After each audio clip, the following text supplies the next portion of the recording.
You will hear a number of different recordings, and you will have to answer questions on what you hear. There will be time for you to read the instructions and questions, and you will have a chance to check your work. All the recordings will be played once only. The test is in 4 sections. At the end of the test, you will be given 10 minutes to transfer your answers to an answer sheet. Now turn to Section 1. Section 1. You will hear a conversation between 2 friends called George and Nina about a summer music festival.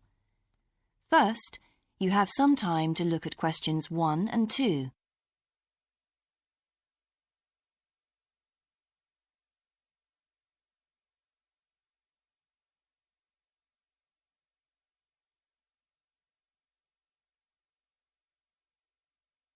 You will see that there is an example that has been done for you.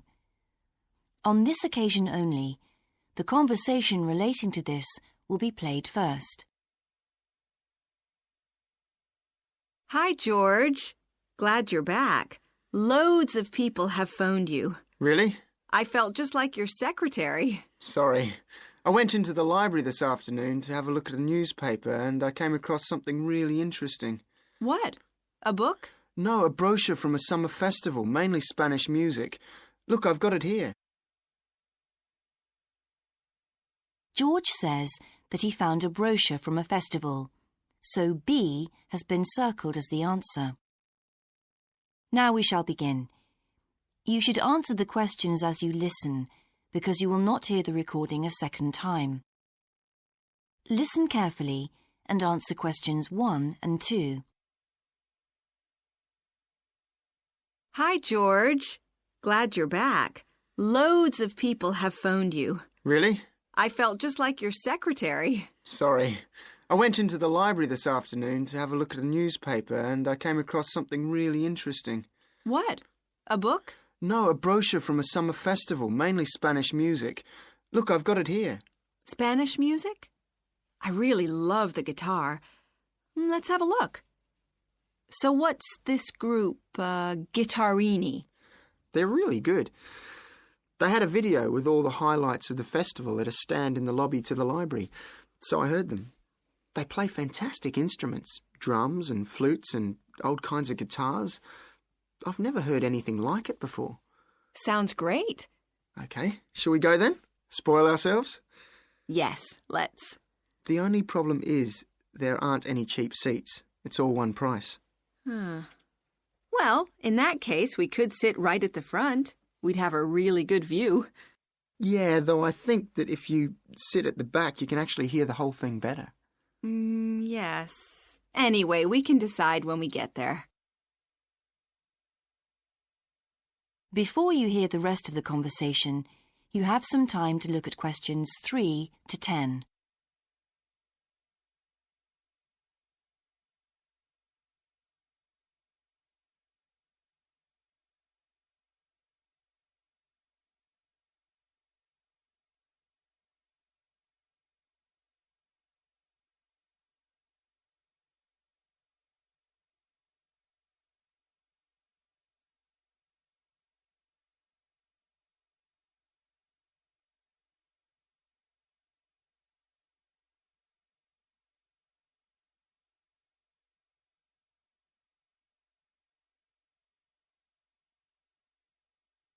Now listen and answer questions 3 to 10.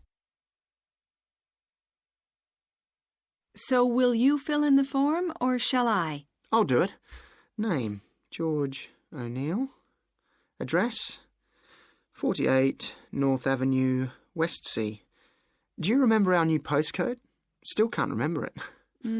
Just a minute. I've got it written down here. WS6 2YH. Do you need the phone too? Please. I'm really bad at numbers. 01674 553 242. So let's book 2 tickets for Guittarini. OK. If you're sure $7.50 each is all right. How do you feel about the singer? I haven't quite decided. But I've noticed something on the booking form that might just persuade me. What's that then? Free refreshments. Really? Yes, look here. Sunday, 17th of June. Singer. Ticket, £6, includes drinks in the garden. Sounds like a bargain to me. Yes. Let's book 2 tickets for that. So, what else? I'm feeling quite keen now. How about the pianist on the 22nd of June? Anna Ventura? I've just remembered that's my evening class night. That's okay. I'll just have to go on my own. But we can go to the Spanish dance and guitar concert together, can't we? Yes, I'm sure Tom and Kieran would enjoy that too. Good heavens, £10.50 a ticket. I can see we're going to have to go without food for the rest of the week. We'll need to book 4. Wish we were students. Look, children, students, and senior citizens get a 50% discount on everything. If only. That is the end of section 1. You now have half a minute to check your answers.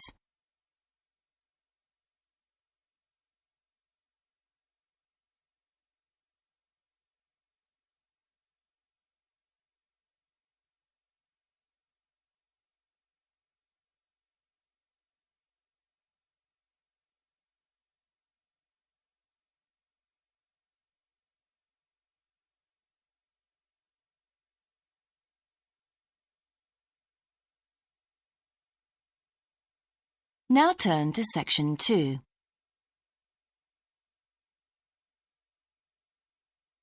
Section 2. You will hear the education officer of a dinosaur museum giving information to some teachers who are planning a school visit. First, you have some time to look at questions 11 to 15.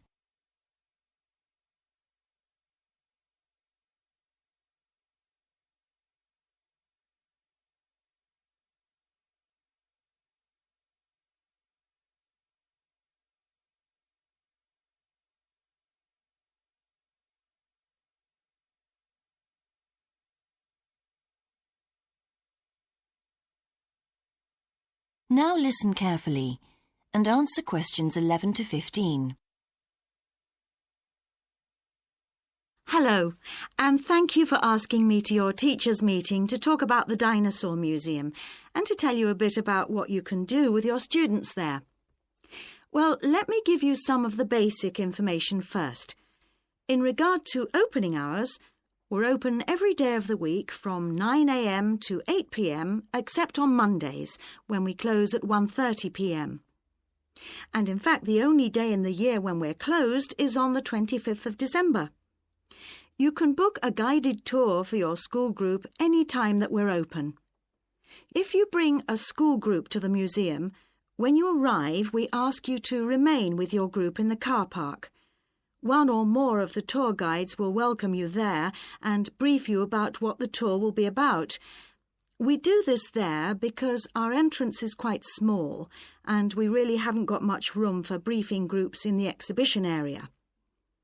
As far as the amount of time you'll need goes, if you bring a school group, you should plan on allowing a minimum of 90 minutes for the visit. This allows 15 minutes to get on and off the coach, 45 minutes for the guided tour, and 30 minutes for after-tour activities. If you're going to have lunch at the museum, you will of course have to allow more time. There are 2 cafes in the museum with seating for 80 people. If you want to eat there, you'll need to reserve some seating, as they can get quite crowded at lunchtime. Then, outside the museum at the back, there are tables, and students can bring their own lunch and eat it there in the open air. Before you hear the rest of the talk, you have some time to look at questions 16 to 20.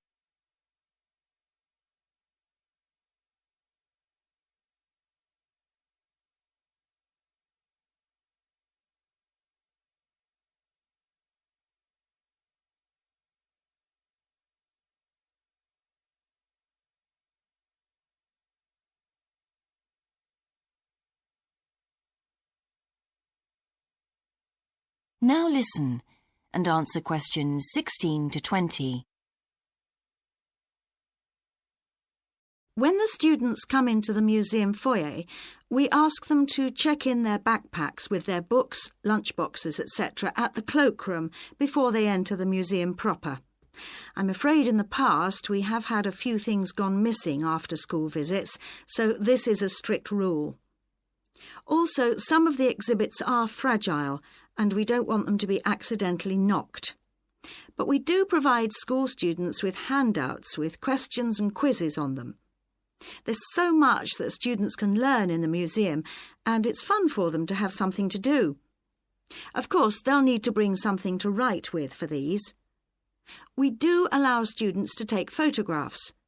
For students who are doing projects, it's useful to make some kind of visual record of what they see that they can add to their reports.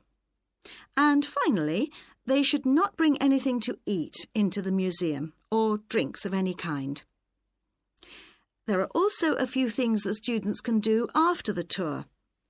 In the theaterette on the ground floor, there are continuous screenings of short documentaries about dinosaurs which they can see at any time. We used to have an activity room with more interactive things like making models of dinosaurs and drawing and painting pictures, even hunting for dinosaur eggs. But unfortunately, the room was damaged in a bad storm recently when water came in the roof, so that's closed at the moment. But we do have an IT centre where students have access to CD-ROMs with a range of dinosaur games. These games are a lot of fun, but they also teach the students about the lives of dinosaurs, how they found food, protected their habitat, survived threats, that kind of thing. And I think that's all I have to tell you. Please feel free to ask any questions if you would like to know anything else. That is the end of section 2. You now have half a minute to check your answers.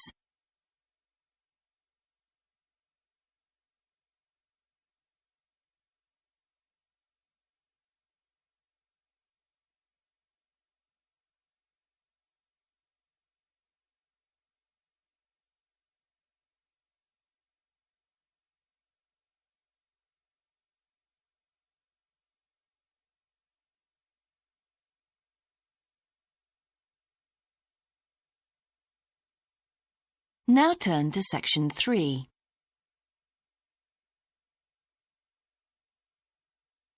Section 3. You will hear a student called Sandra talking to her tutor about a draft proposal she has written for a competition. First, you have some time to look at questions 21 to 24.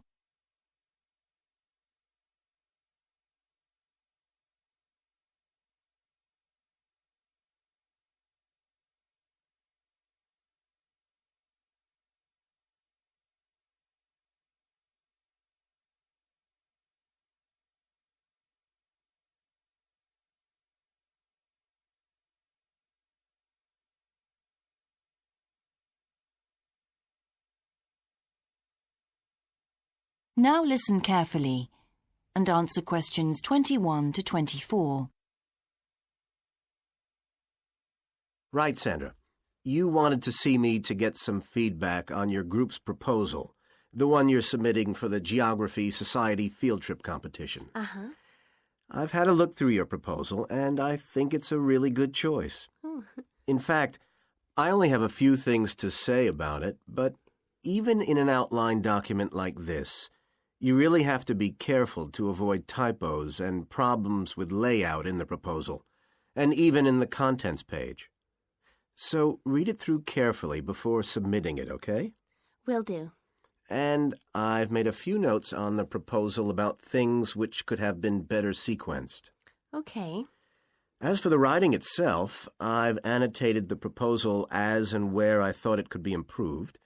Generally speaking, I feel you've often used complex structures and long sentences for the sake of it, and as a consequence, although your paragraphing and inclusion of subheadings help, it's quite hard to follow your train of thought at times. Oh.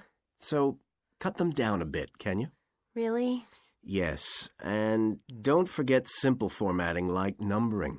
Didn't I use page numbers? I didn't mean that. Look, You've remembered to include headers and footers, which is good, but listing ideas clearly is important. Number them or use bullet points, which is even clearer. Then you'll focus the reader on your main points. I thought your suggestion to go to the Navajo Tribal Park was a very good idea. No, I've always wanted to go there. My father was a great fan of cowboy films and the Wild West, so I was subjected to seeing all the epics, many of which were shot there. As a consequence, it feels very familiar to me, and it's awesome, both geographically and visually. So it's somewhere I've always wanted to visit. The subsequent research I did and the online photographs made me even keener. Before you hear the rest of the conversation, you have some time to look at questions 25 to 30.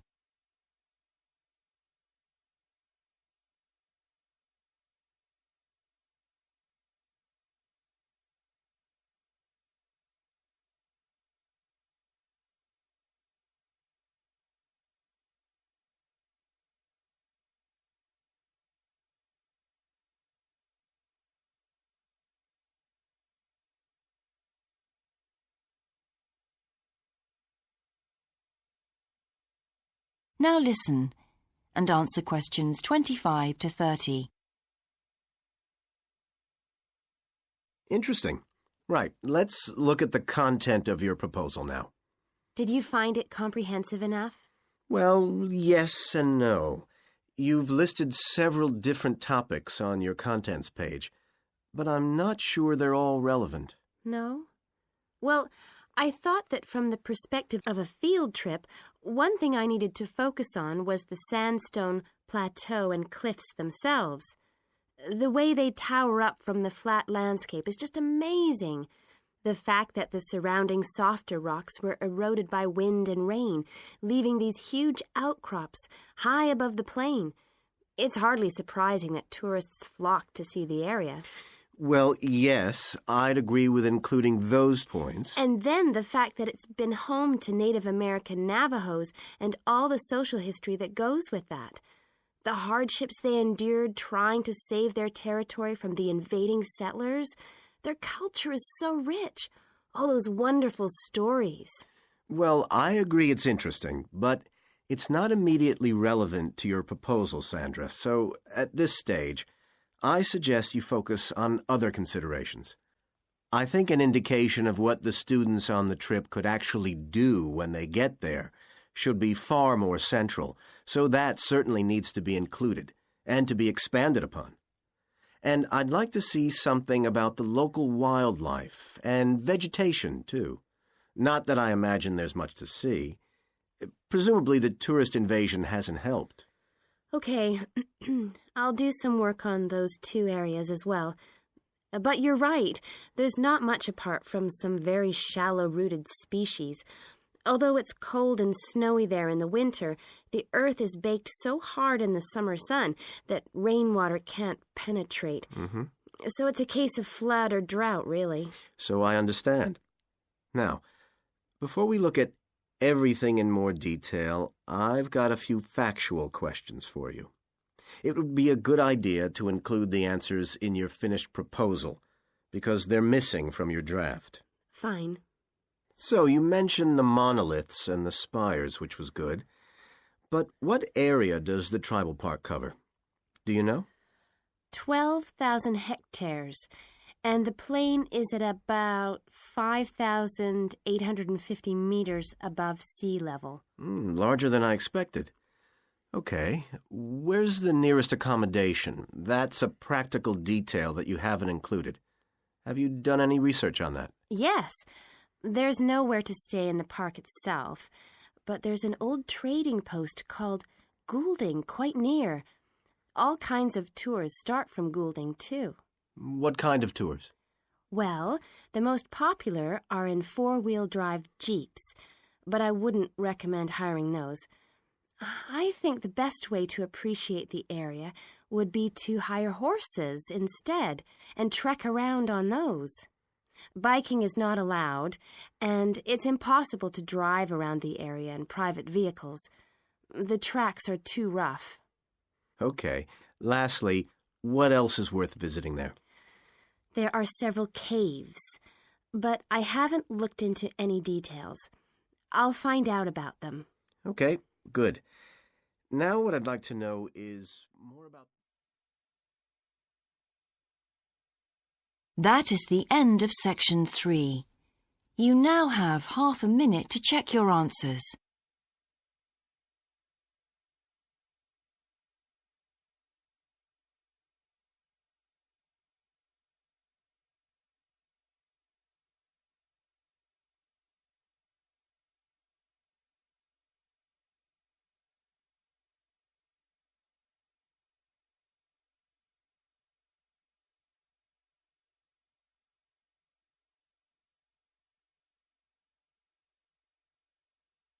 Now turn to section 4.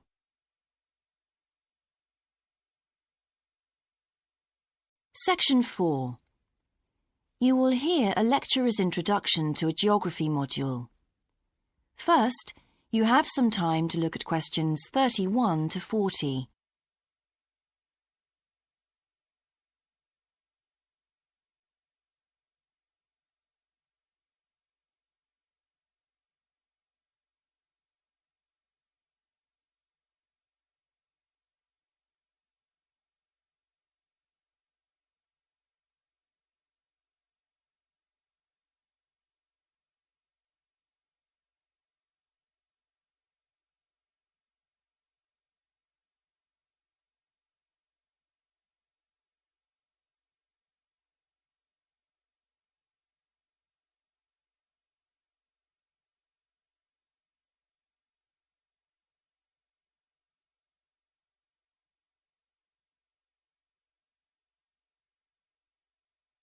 Now listen carefully and answer questions 31 to 40. So, welcome to your introductory geography lecture. We'll begin with some basics. Firstly, what do we learn by studying geography? Well, we learn a great deal about all the processes that have affected and that continue to affect the Earth's surface. But we learn far more than that, because studying geography also informs us about the different kinds of relationships that develop between a particular environment and the people that live there. Okay, we like to think of geography as having two main branches. There's the study of the nature of our planet, its physical features, what it actually looks like, and then there's the study of the ways in which we choose to live and of the impact of those on our planet. Our current use of carbon fuels is a good example of that. But there are more specific study areas to consider too, and we'll be looking at each of these in turn throughout the semester. These include biophysical geography, by which I mean the study of the natural environment and all its living things. Then there's topography. That looks at the shapes of the land and oceans. There's the study of political geography, and social geography too, of course, which is the study of communities of people. We have economic geography, in which we examine all kinds of resources and their use, agriculture, for example. Next comes historical geography, the understanding of how people and their environments and the ways they interact have changed over a period of time. And urban geography, an aspect I'm particularly interested in, which takes as its focus the location of cities, the services that those cities provide, and migration of people to and from such cities. And lastly, we have cartography. That's the art and science of map making. You'll be doing a lot of that. So, to summarise before we continue, we now have our key answer. Studying this subject is important because without geographical knowledge, we would know very little about our surroundings and we wouldn't be able to identify all the problems that relate to them. So, by definition, we wouldn't be in an informed position to work out how to solve any of them.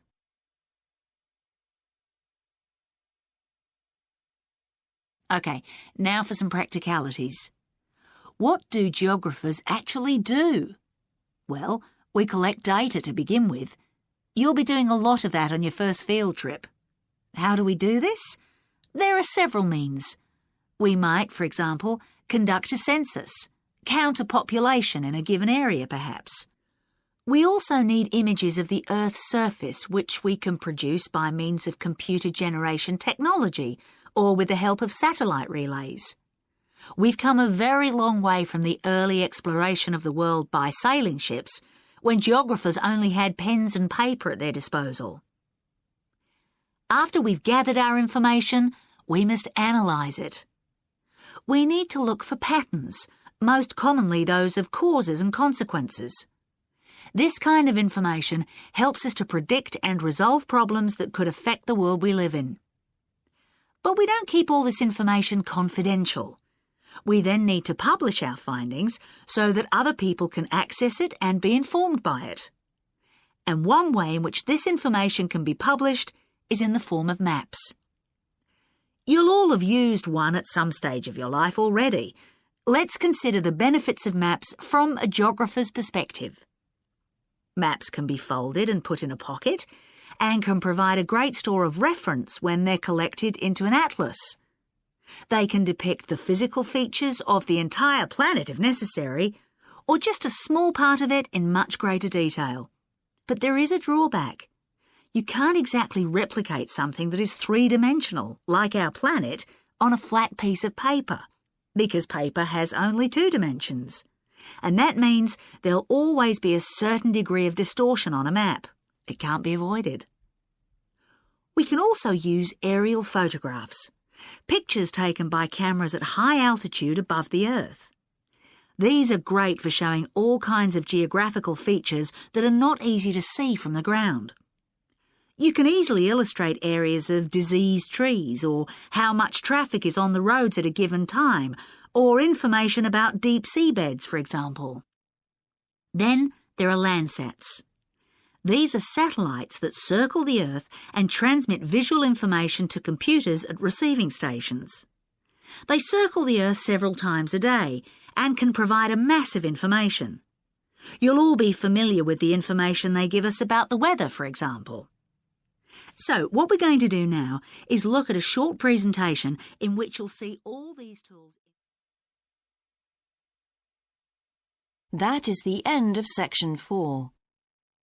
You now have half a minute to check your answers.